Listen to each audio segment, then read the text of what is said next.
दोस्तों नमस्कार, मैं सुबोध कुमार। आप देख रहे हैं खबर नेशनल टाइम्स। ओम प्रकाश राजभर को लेकर बड़ी खबर। ओम प्रकाश राजभर इस दिन करेंगे गठबंधन का ऐलान। गाजीपुर उपचुनाव पर भी दी प्रतिक्रिया। आखिर वो दिन कौन सा है, आइए इसके लिए डालते हैं इस खबर पर एक नजर।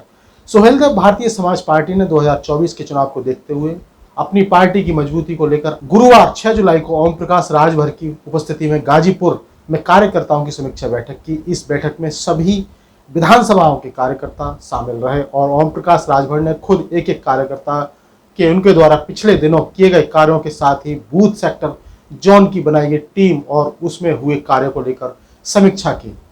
इस दौरान मीडिया से मुखातिब होते हुए ओफी राजभर अखिलेश यादव पर जमकर बरसे। वहीं अपने बीजेपी से गठबंधन को लेकर इनकार कर दिया। हालांकि इस दौरान उन्होंने कहा कि 7 अक्टूबर को किससे गठबंधन करेंगे इसका खुलासा हो जाएगा।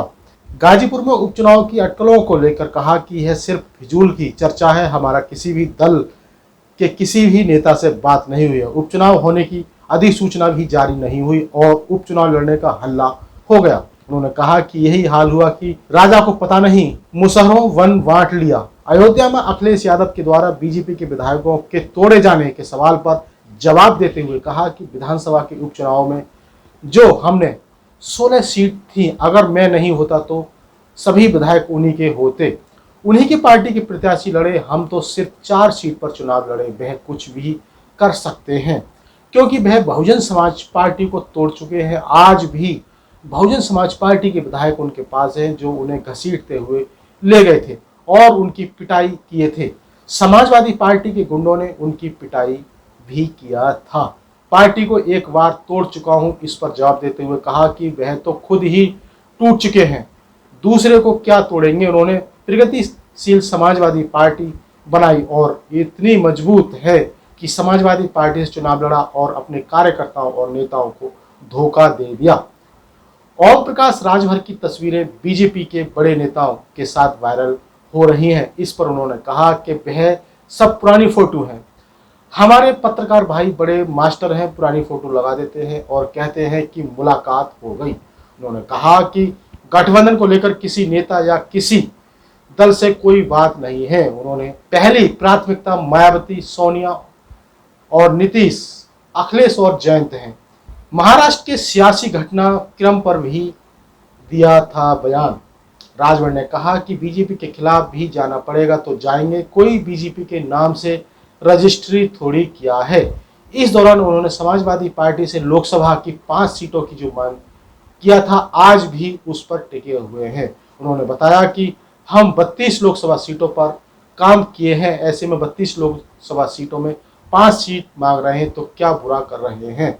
महाराष्ट्र के राजनीतिक घटनाक्रम पर बोलते हुए कहा कि पिछले दिनों हमारे प्रधानमंत्री ने भाषण दिया था कि एनसीपी पर 70 लाख करोड़ रुपए के भ्रष्टाचार का आरोप है और वहीं आरोपी महाराष्ट्र में सरकार में शामिल हो गया।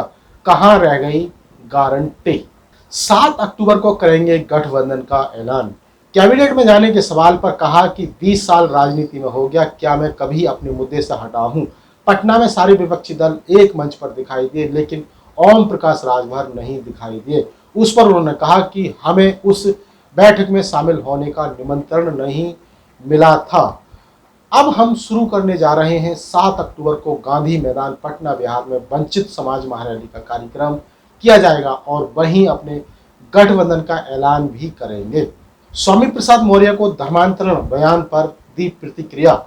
सपा नेता स्वामी प्रसाद मौर्य के द्वारा धर्मांतरण को लेकर दिए गए बयान की धर्मांतरण के लिए मठों के पंडित और पुजारी जिम्मेदार हैं, कोई विदेशी ताकत नहीं है। इस पर उन्होंने कहा कि जब नेता लोक सत्ता में होते हैं तब इन्हें धर्मांतरण ना हिस्सेदारी दिखाई देती है और ना रामायण और महाभारत इन्हें दिखता है। जैसे ही सत्ता से बाहर होते हैं इन्हें सब कुछ दिखाई देने लगता है।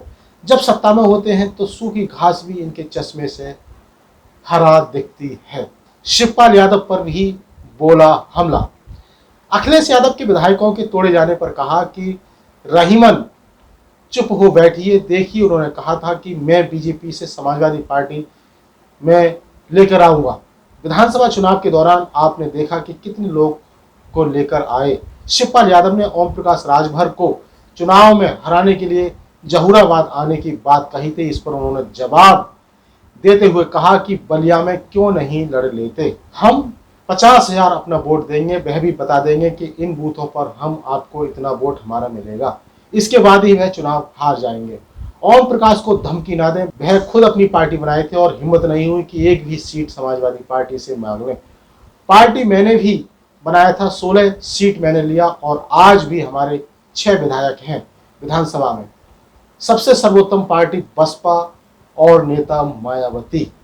2024 के चुनाव को लेकर उन्होंने कहा कि सबसे सर्वोत्तम पार्टी बसपा और नेता मायावती है। पीएम मोदी के वाराणसी आगमन पर कहा कि कोई बात नहीं है, वह सौगात क्या देंगे, सौगात तो यह है कि सामाजिक न्याय समिति का रिपोर्ट आज तक लागू नहीं हो पा रहा है।